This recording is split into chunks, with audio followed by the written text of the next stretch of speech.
Good evening everyone, welcome to MP junction.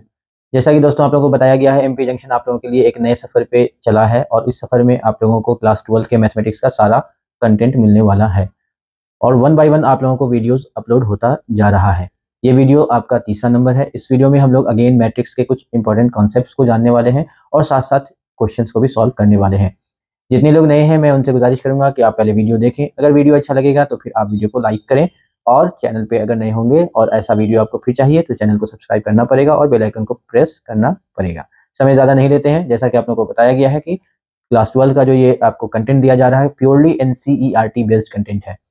तो मिलते हैं दोस्तों इसी वीडियो में। हम लोग आने अब अगले कॉन्सेप्ट पे और अगला कॉन्सेप्ट हम लोगों का मल्टीप्लीकेशन का कुछ कॉन्सेप्ट है जिसमें क्वेश्चंस को सॉल्व करना है। इससे पहले वाले क्लास में हम लोगों ने जो पढ़ लिया है उसमें ऑपरेशंस ऑन मैट्रिसेस पढ़ लिया था, एडिशन पढ़ लिया, सब्सट्रैक्शन पढ़ लिया, स्केलर मल्टीप्लिकेशन पढ़ लिया, कुछ प्रॉपर्टीज पढ़ लिया, कम्यूटेटिव लॉ पढ़ लिया था, डिस्ट्रीब्यूटिव लॉ पढ़ लिया और साथ साथ एडिटिव इनवर्स पढ़ लिया था और एडिटिव आइडेंटिटीज पढ़ लिया है। इसके अलावा भी हम लोगों ने कंडीशंस पढ़ लिया था मल्टीप्लिकेशन का, क्या क्या कंडीशन हो सकता है, और ऑर्डर भी पढ़ लिया था कि अगर मल्टीप्लिकेशन पॉसिबल है तो इसके क्या पॉसिबल ऑर्डर हो सकते हैं। ये सारी चीजें हम लोगों ने कल डिस्कशन किया था। अब हम लोग इन लोगों के जितने भी क्वेश्चन हैं इसको सॉल्व करने की कोशिश करते हैं। देखिए यहाँ पे आपको एक एग्जांपल नंबर 12 दिया हुआ है और कह रहा है find a into B if A दे दिया और बी दे दिया। तो सबसे पहली बात तो चेक करते हैं कि क्या a इंटू बी पॉसिबल भी है या नहीं। तो a का जो ऑर्डर है वो 2 क्रॉस 2 है और b का जो ऑर्डर है वो 2 क्रॉस 3 है। तो इसका कॉलम और इसका रो, तो इसका कॉलम 2 हो गया और इसका रो भी 2 हो गया, मतलब इसमें मल्टीप्लिकेशन पॉसिबल है। अब बिना मल्टीप्लाई किए इसका ऑर्डर पता अगर करना है तो इसका ऑर्डर होगा 2 क्रॉस 2, नहीं 2 क्रॉस 3, इसका रो इसका कॉलम, तो 2 क्रॉस 3 का आपको एक मैट्रिक्स बनने वाला है। ठीक है, चलिए तो चेक करते हैं कि 2 क्रॉस 3 का मैट्रिक्स बन रहा है या नहीं। तो देखिए 2 क्रॉस 3 का एक आपका मैट्रिक्स बन गया। ठीक है ना, चलिए अब कैसे बना है इसको सॉल्व करते हैं। तो बहुत सिंपल सी बातें हैं, बहुत ईजी क्वेश्चन है, इसमें कहीं कोई दिक्कत वाली बात नहीं है। आ जाइए, आपको ए और बी फाइंड करना है। ए बी, ए दे दिया है आपको, बुक साथ में रखते रहिएगा सारे लोग। आप लोगों को पहले ही मैं बताया हुआ हूँ कि बुक आपका साथ में होना जरूरी है। 6 then 9 then 2 and then 3, this is sorry, हाँ दिस इज ए। और बी आपको दिया हुआ है 260798, ये आपको बी दे दिया है। ठीक है, ए और बी मिल गया आपको। अब यहाँ पे आपको क्या करना है, तो अब आपको ए और बी को फाइंड आउट करना है, ए इंटू बी। तो ए इंटू बी फाइंड आउट करने के लिए आपको मालूम है कि पहले हम ए को अरेंज कर देते हैं और देन साथ साथ बी को भी अरेंज कर देते हैं, 260 एंड देन 798। नाउ अब आपको इसको मल्टीप्लाई करना है। तो बताया था कि इधर से ऐसे मूव करेंगे और इधर का ऐसे मूव करेंगे। तो ये 6 टाइम्स 2 मल्टीप्लाई हो गया आपस में। तो डायरेक्ट भी कर सकते हैं, लेकिन एक बार अभी हम फिलहाल लिख दे रहे हैं ताकि कल होके कंफ्यूजन ना हो। उसमें ऐड हो जाएगा 9 टाइम्स 7। ठीक है, ये एक एलिमेंट बन गया। नेक्स्ट एलिमेंट, आगे कोई रो कॉलम है क्या इसमें? अगर कॉलम होगा तो यही रो फिर आगे वाले कॉलम से भी मल्टीप्लाई होगा। तो आगे वाला कॉलम है तो 6 टाइम्स 6 कर देते हैं, तो 36, ऐसे 6 टाइम्स 6 प्लस 9 टाइम्स 9 और फिर आगे। अब यहाँ पे 6 टाइम्स 0 हो जाएगा और प्लस में हो जाएगा 9 टाइम्स 8। ये आपको 3 एलिमेंट रो 1 में मिल गए। अब दूसरे रो में आने के लिए नीचे आ जाएंगे, तो नीचे आए तो 2 टाइम्स 2 हो जाएगा, 2 टाइम्स 2 प्लस 3 टाइम्स 7, 3 टाइम्स 7 हो गया। और फिर यहाँ आ जाएंगे हम लोग 2 टाइम्स 6 और फिर प्लस में आ जाएंगे 3 टाइम्स 9 और लास्ट में आ जाएंगे 2 टाइम्स 0 प्लस में 3 टाइम्स 8।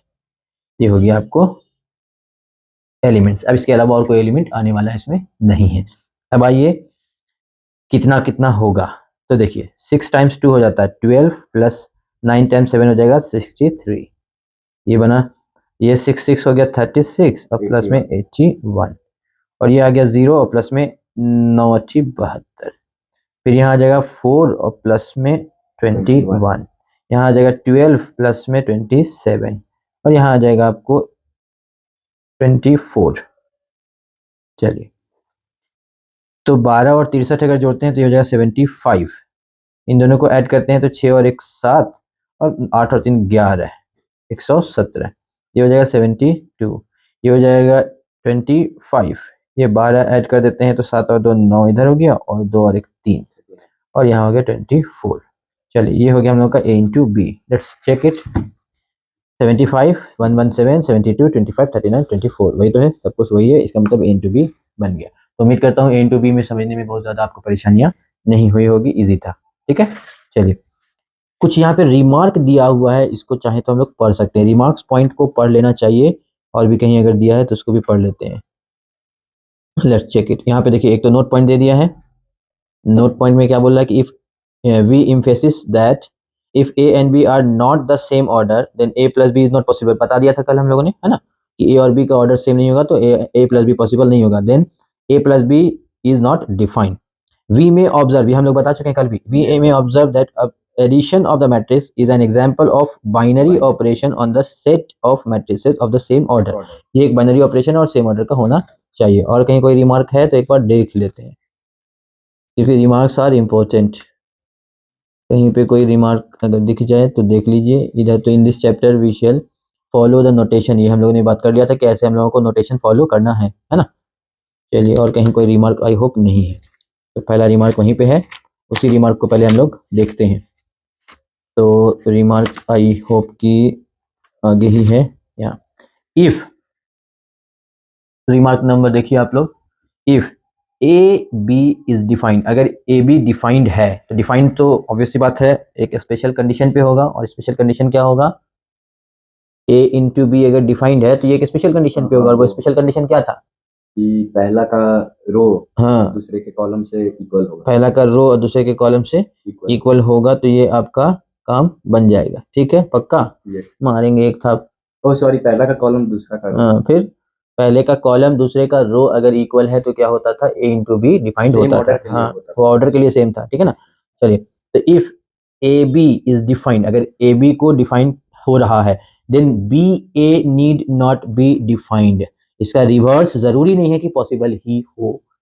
कल हम लोगों ने इसको चेक भी कर लिया था। जैसे कि अगर हम इसी को देखते हैं तो यहाँ पे ए बी तो पॉसिबल हुआ और डिफाइंड भी हुआ, और अगर हम बी ए निकालना चाहते तो बी का कितना ऑर्डर है, तो बी का ऑर्डर है 2x3, और ए का कितना ऑर्डर है 2x2। तो क्या बी ए डिफाइंड होगा, लेट्स चेक इट। 2 6 0 7 9 8, और ये हो गया 2x3 ऑर्डर। इधर आ जाइए 6 2 9 3, इसका हो गया 2x2। इसका कॉलम इसका रो, सॉरी इसका रो, क्या ये दोनों इक्वल हैं, तो नहीं, तो यहाँ पे बी ए डिफाइंड नहीं हुआ। तो नीड नॉट बी का मतलब वही होता है कि नहीं भी हो सकता है। ठीक है ना, और कभी कभी होगा भी। इन द अबव एग्जाम्पल, अभी इसी एग्जाम्पल में A B is defined but B A is not defined because B has 3 column बताएं while A has only 2 and not 3। आगे पर ये क्या लिखा हुआ है, if A comma B are respectively M cross N comma L cross K cross L, then both A B and B A are defined. दोनों define हो सकता है, लेकिन कब, जब एन और के इक्वल हो जाए और एल और एम इक्वल हो जाए। ये बात उम्मीद है समझ में नहीं आई होगी, नहीं आई ना, तो बोला क्यों नहीं गया आपको, क्या बोल रहा है इसको समझिए। If A and B are respectively, A का आपको ऑर्डर, अभी ये तो एक स्पेशल ऑर्डर हो गया ना 2x3, जनरल कोई सा भी जनरल ऑर्डर हम लेके चलते हैं, तो जनरल ऑर्डर हम लोगों का ए का बोल दिया है कि लेट अस अज्यूम ए का ऑर्डर जो है वो है m क्रॉस n, और बी का ऑर्डर बोल दिया है k क्रॉस l। तो अब बताइए इसका कॉलम इसका रो, तो इसका कॉलम हो गया ये और इसका रो हो गया ये, तो n और k अगर इक्वल हो जाए तो a भी पॉसिबल हो जाएगा, है ना। और बी ए पॉसिबल कब होगा, जब इसका कॉलम इसका रो, मतलब एल और एम बराबर होता है, तब क्या हो जाएगा, बी ए भी पॉसिबल। बात समझ में आ गई, आप समझ में आया। चलिए, तो ये हो गया आपका यहाँ पे एक meaning. If and only if, देखो n is equal to k, l is equal to m। In particular if a and b are square matrix, generally जहां पे स्क्वायर मैट्रिक्स होगा दोनों आपका डिफाइन होगा, दोनों डिफाइन होगा स्क्वायर मैट्रिक्स में। ठीक है ना, a and b are square matrix of same order, हाँ लेकिन ध्यान है ऑर्डर सेम हो, मालूम चला एक है 2x2 का और एक है 3x3 का, तब नहीं, ऑफ सेम ऑर्डर यहाँ पे भी, तो ए बी और बी ए क्या हो जाएगा, दोनों डिफाइंड हो जाएगा। उम्मीद करता हूँ बात समझ में आई होगी, है ना। अब यहाँ पे नॉन कॉम्यूटेटिविटी ऑफ मल्टीप्लीकेशन, मतलब कॉम्यूटेटिव लॉ क्या था, ए प्लस बी बराबर बी प्लस ए, तो यहाँ ए इंटू बी बराबर बी इंटू ए नहीं होगा। ठीक है, ये नॉन कॉम्यूटेटिविटी आती है कि ये दोनों आपस में इक्वल नहीं होगा। चलिए, ए दे दिया बी दे दिया, देन फाइंड ए बी और B A, show that A B not equal to B A. Although यहाँ पे ए बी और बी ए क्या दोनों एग्जिस्ट कर रहा है, लेट्स चेक इट। इसका ऑर्डर कितना है 2x 3। यहाँ बोला ना फाइंड ए बी और बी ए, तो जरूरी नहीं है कि बी ए एग्जिस्ट ही करता, लेकिन फाइंड करने बोल रहा है, इसका मतलब चेक करते हैं कि क्या एग्जिस्ट करता भी है या नहीं। तो देखते हैं, तो ए बी का हो गया 2x3, बी ए का है 3x2, तो इसका कॉलम इसका रो अगर बराबर है तो ए बी एग्जिस्ट कर रहा है, हाँ कर रहा है। अच्छा, इसका कॉलम और इसका रो बराबर है, हाँ है, तो बी ए भी एग्जिस्ट कर रहा है। बस समझ में आ गया, दोनों एग्जिस्ट कर गया। अब फाइंड आउट करते हैं तो दोनों फाइंड आउट भी हो जाएगा। अब यहाँ पे बोल दिया है कि ये शो भी करके दिखाओ A B not equal to B A, तो पहले तो फाइंड आउट करेंगे, फाइंड आउट करने के बाद इक्वल नहीं है वो भी दिखा देंगे। तो उम्मीद तो करता हूँ कि ये आप लोग कर लेंगे, जहां तक मैं उम्मीद करता हूँ। वैसे एक बोलिए तो करा देंगे, हो जाएगा पक्का। एक से भी एग्जाम्पल क्वेश्चन है, इजी ही है, कहीं कोई दिक्कत उम्मीद नहीं है, साथ में आपको सॉल्यूशन भी दिया हुआ है। अब हम लोग एक बार खाली ए बी देखो कितना निकाला है वो देख लेते हैं। ए बी ये है, इसका ऑर्डर कितना है 2x2, और बी ए ये है आपका ऑर्डर कितना है 3x3। तो ऐसे ही जब ऑर्डर सेम नहीं हुआ तो मैट्रिक्स कहाँ सेम होगा, क्लियर हो गया। इसका मतलब मैट्रिक्स सेम नहीं होगा। बात समझ में आ गई, निकलेगा दोनों, लेकिन हाँ दोनों पॉसिबल है बट इक्वल नहीं है। डन, चलिए। तो चाहे तो देख भी सकते हैं कि in the above example both A B and B A are of different order, अब दोनों ऑर्डर्स अलग अलग है, and so A B not equals to B A, but one may think that perhaps A B and B A could be same if they were of the same order. नहीं, दोनों अगर same order का हो तो ऐसा सोच सकते हैं कि दोनों इक्वल हुआ, तो it is not be true, ऐसा जरूरी नहीं है। But it is not so लिखा ना, ऐसा नहीं है, क्लियर हो गया। हेयर वी मतलब यहाँ समझ में बात आई कि नहीं आई, क्या बात आई सामने, कि अगर ए बी और बी ए का ऑर्डर भी सेम होगा तो हाँ, ये पॉसिबल नहीं है कि हाँ, but it is not possible. Here we, एक मिनट रुकिए, चलिए आगे देखते हैं। एग्जाम्पल नंबर 14, एग्जाम्पल नंबर 14 में आपको ए दे दिया है, बी दे दिया है, then A into B and B into A, clearly आपको A B not equal to B A, thus matrix multiplication is not commutative, ये आपको बता रहा है। इसमें एग्जाम्पल दे के समझा दिया है, ये कोई ऐसा क्वेश्चन नहीं दिया, ठीक है ना। चलिए, find A B if A is इतना, बी इज इतना, तो ये आराम से आप कर सकते हैं, कहीं कोई दिक्कत वाली बात नहीं है। ए बी फाइंड कर लेना है, कोई दिक्कत वाली बात नहीं होनी चाहिए। अब यहाँ पे कुछ प्रॉपर्टीज हैं, associative law for any three matrices A B and C we have A into B, मतलब ए को बी से आप पहले मल्टीप्लाई करो और उसको मल्टीप्लाई कर दो सी से, या बी और सी को पहले मल्टीप्लाई करो और उसको मल्टीप्लाई कर दो ए से। Whenever both side of the equality are defined, जब दोनों की इक्वलिटी डिफाइंड होगी तब ये दोनों आपस में क्या होंगे, इक्वल होंगे। अब डिस्ट्रीब्यूटिव लॉ भी यहाँ पे क्या कह रहा है कि बी प्लस सी, मतलब बी और सी को पहले ऐड कर दो और उसके बाद फिर क्या कर दो, ब्रैकेट ओपन कर दो, मतलब उसको जो ऐड करके ए से मल्टीप्लाई कर लो, या पहले ए और बी मल्टीप्लाई कर दो और ए और सी दोनों आपस में इक्वल होंगे, ठीक है ना। ये सारी चीजें आपको आएंगी किसमें, मल्टीप्लिकेशन की कुछ प्रॉपर्टीज में। आ जाओ एग्जांपल नंबर 16, ए दे दिया, बी दे दिया, सी दे दिया, फाइंड करना। ये तो काफी लेंदी क्वेश्चन है, ये लेंदी क्वेश्चन है, तो इसको सर निकाल नहीं सकते, पहले ए बी करके रख लेंगे, हाँ कर सकते हो, कर सकते हो। है क्वेश्चन काफी लेंदी, बाकी है क्वेश्चन बहुत सिंपल, करना कुछ नहीं है, वही रूल लगा। हाँ, जो ब्रैकेट है वो पहले सॉल्व होगा, तो बी और सी को पहले मल्टीप्लाई करेंगे, उसको फिर बाद में ए से मल्टीप्लाई करेंगे, फिर ए और बी को पहले मल्टीप्लाई करेंगे, उसको सी से कर देंगे और शो करके दिखा देंगे कि दोनों का है आपस में इक्वल है।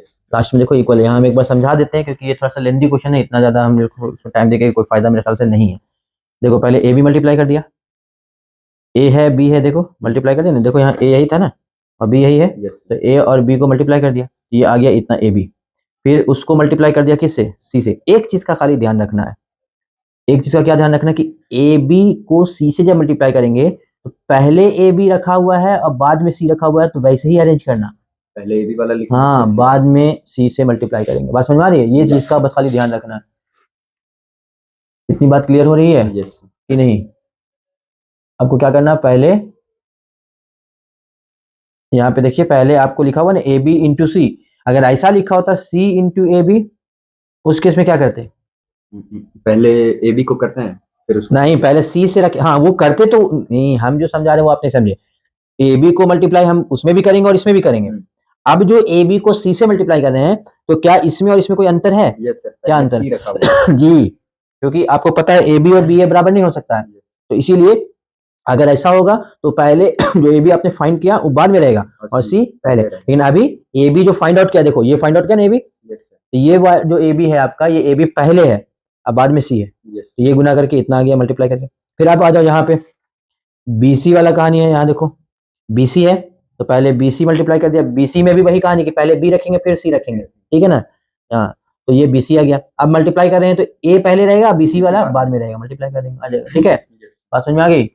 चलिए आइए, अब यहाँ पे भी वही कहानी, इफ A दे दिया, B दे दिया, C दे दिया, calculate AC BC A plus B into C और वेरीफाई। ये भी एक लेंदी क्वेश्चन है तो सर लेकिन हाँ, सब में ब्रैकेट ही वाला पहले करेंगे। हाँ, बदमाश नहीं पढ़े हैं क्या? हाँ, पर फिर तो ब्रैकेट पहले ना होगा सॉल्व। यस। ठीक है, क्लियर है, ये करके रखिएगा। आप लोग भी जो सुन रहे हैं वीडियो में, वो लोग भी मैं कह रहा हूँ करके रखिएगा। जो में क्वेश्चन में दिक्कत होगा आप मुझे बता दीजिएगा, मैं उसको कल एक्सप्लेन कर दूंगा कि सर ये नहीं बना, तो उसको बता देंगे। ठीक है ना, अभी समय बर्बाद करने से कोई फायदा नहीं है। एक क्वेश्चन नंबर 18 है, इसको हम लोग सॉल्व करते हैं, फिर एक 19 तो वर्ड प्रॉब्लम है। ठीक है, तो 18 को सॉल्व करते हैं। देखो 18 क्या लिखा हुआ, ए दे दिया, then show that a cube minus 23a minus 40i is equal to 0। यहाँ पे i क्या है, आई क्या है, आइडेंटिटी मैट्रिक्स। एक टाइप्स बताए थे मैट्रिक्स का, डायगोनल मैट्रिक्स, स्केलर मैट्रिक्स, उसमें फिर आइडेंटिटी मैट्रिक्स बताए थे। तो आई क्या है, आइडेंटिटी मैट्रिक्स। अब आइडेंटिटी मैट्रिक्स कितने ऑर्डर का लेंगे, तो और यहाँ देखिए कितने ऑर्डर का है ये मैट्रिक्स, 3x3, इसलिए आइडेंटिटी मैट्रिक्स भी कितने ऑर्डर का होगा, 3x3। यहाँ देखिए आप 3x3 का एक आई मैट्रिक्स लिया है इसीलिए। ठीक है ना, चलिए तो इसको हम लोग सॉल्व कर देते हैं। गिवन, हाँ एग्जाम्पल नंबर मेंशन कर देते हैं 18। चलिए गिवन a बराबर कितना है बच्चा, तो a बराबर है 1 3 4 और 2 माइनस 2 और 2, देन 3 1 और 1, ये a हो गया। अब a क्यूब पहले निकालो, तो a क्यूब निकालने के लिए कैसे निकालेंगे, a इंटू a, ऐसे तो निकलेगा। तो हम लोग क्या करेंगे, a इंटू ए को a स्क्वायर बोल सकते हैं, और इंटू a, तो इनडायरेक्टली पहले हम लोग क्या करेंगे, a स्क्वायर निकालेंगे, फिर उसको मल्टीप्लाई कर देंगे। तो चलिए a स्क्वायर निकालते हैं, क्या लिखेंगे, a टाइम्स a कितना है, तो 1 3 4 2 माइनस 2 2 3 1 1, ये a हो गया। फिर इसको इसी से मल्टीप्लाई कर दो, 1 3 4 2 माइनस 2 2 एंड देन 3 1 1, ये a और a मल्टीप्लाई कर रहे हैं। चलिए अब इस बार डायरेक्ट मल्टीप्लाई करते हैं। ठीक है, वो प्लस प्लस करके नहीं, तो 1 1 1 हो गया, प्लस में आ गया आपको 6 तो 7, और प्लस में 12, तो 7 और 12 होता है 19। चलिए आगे आइए, 1 और ये 2 2 हो गया, और माइनस 4 तो माइनस 2 हो जाएगा, और प्लस 6 तो माइनस 2 प्लस 6 हो गया 4। ठीक है, फिर 1 और 3 तो 3 प्लस 2 5 और प्लस 3 8। नीचे आइए, 3 माइनस 6 तो माइनस 3 प्लस 4 तो minus 3 plus 4 1, 6 minus minus plus में 4 10 और फिर प्लस 2 12, 9 माइनस 2 तो 7 और प्लस 1 तो 8, 4 प्लस 6 10 प्लस 4 14, 8 माइनस 4 तो 4 और प्लस 2 6, 12 प्लस 2 14 प्लस 1 15। चलिए चेक आउट करते हैं कि सही आया है या नहीं। ए स्क्वायर निकाला होगा ना, ये भी देखो यहाँ 19 1 14 है, ठीक, 2 4 12 6, ठीक है, 8 8 15 सही है। अब निकालते हैं ए का क्यूब, तो ए क्यूब बराबर क्या होगा, तो ए स्क्वायर टाइम्स ए। ठीक है, तो ए स्क्वायर टाइम्स ए निकालने के लिए क्या करते हैं, या ए इंटू ए स्क्वायर भी कर सकते हैं हम लोग, ए इंटू ए स्क्वायर। ठीक है ना, चलिए तो ए आपका कितना है, 1 3 4 2 माइनस 2 और 2 3 1 और 1। अच्छा, इसमें हम लोग ए स्क्वायर इंटू ए करेंगे तो अलग नहीं आएगा, सेम ही आएगा, इसमें कंफ्यूजन नहीं होना। ठीक है, जैसे इसमें था ना कि ए बी इंटू सी, तो इसमें था कि पहले ए बी ही रखना है बाद में सी, लेकिन इसमें आप पहले ए स्क्वायर और बाद में, क्योंकि सेम क्वांटिटी को आप मल्टीप्लाई कर रहे हो इसीलिए। चलिए अब ए स्क्वायर कितना है, 19 1 14 4 12 6 8 8 15। चलो तो इन दोनों को यहाँ अब मल्टीप्लाई करते हैं, 19 ये आ जाएगा प्लस 2 21 और प्लस 42, तो 21 और 42 हो जाएगा 63। ठीक है, चलिए 4 और 14 24 तो 28 और प्लस 18, तो 28 और 18 हो जाएगा 46, 8 और 16 24 और 45, तो 24 और 45 होगा 69। ठीक है, यस सर, अपना एक बार कैलकुलेट करके चेक भी कर सकते हैं आप, बाकी मैं एक बार, हाँ ठीक है, इधर आइए, 19 या 57 हो जाता है, और माइनस में 2 तो 55 और प्लस में 14, तो 55 और 14 हो जाएगा 69, 69 12 और 24, माइनस में 24 तो माइनस 12 और प्लस में 6 तो माइनस में 6, 24 माइनस 16 तो 8 और प्लस 15, 8 15 हो जाएगा 23, 9 19 चौके 76 और 2 78 और 14 तो 92 92, 16 और 24, 24 और 16 हो जाएगा 40, 40 और 6 46, 32 और 16, तो 32 और 16 48 और 15, 8 5 53 और 10 63। लेट्स सी मिलाते हैं। ए क्यूब कहाँ गया बच्चा, यहाँ है ना ए क्यूब, यहाँ यहाँ ए क्यूब देखिए 63, यस सर 69, 92, 46 माइनस 6 46, 69, 23 और 63। सही है।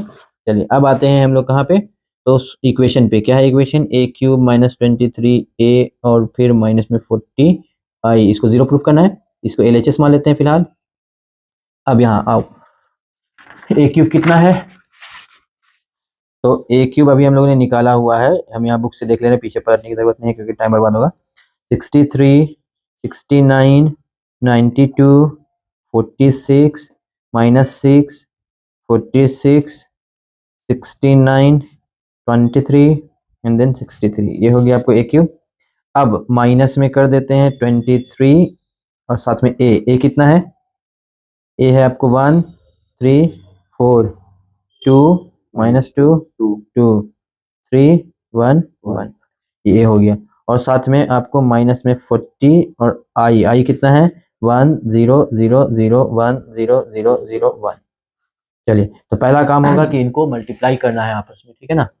तो ये तो अभी मल्टीप्लाई नहीं हो, यहाँ स्केलर मल्टीप्लिकेशन यहाँ है बाहर में, इससे पहले मल्टीप्लाई होगा, ये ऐसे ही रहेगा 63 46 69 देन 69 माइनस 6 23 92 46 63, ये हो गया।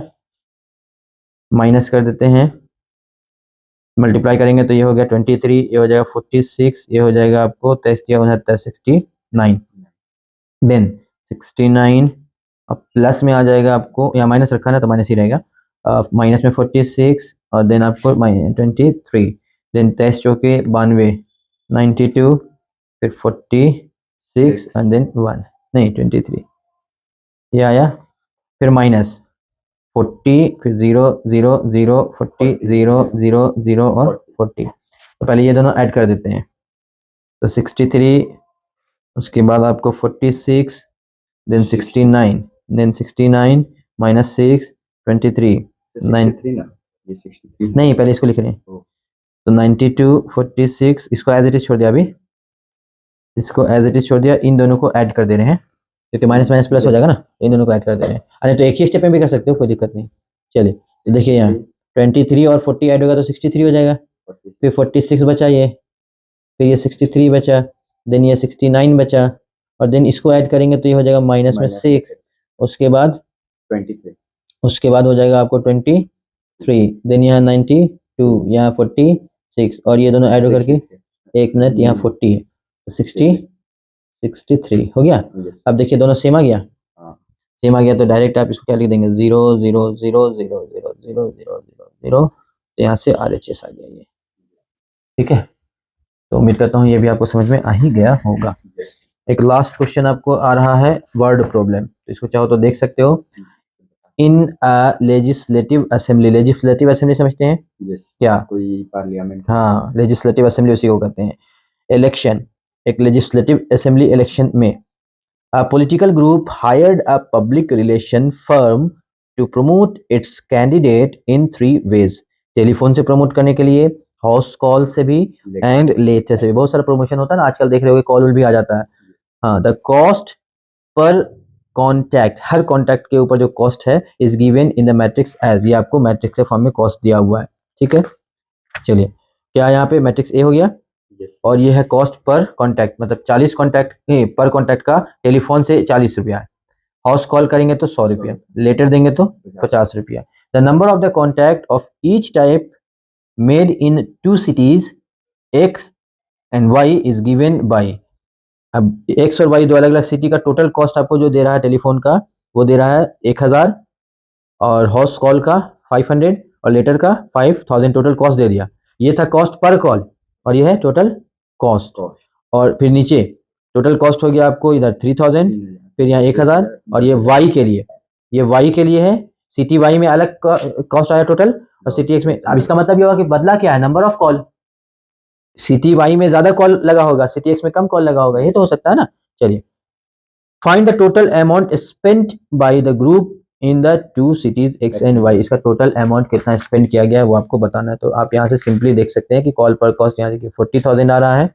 क्यों 40,000 आया?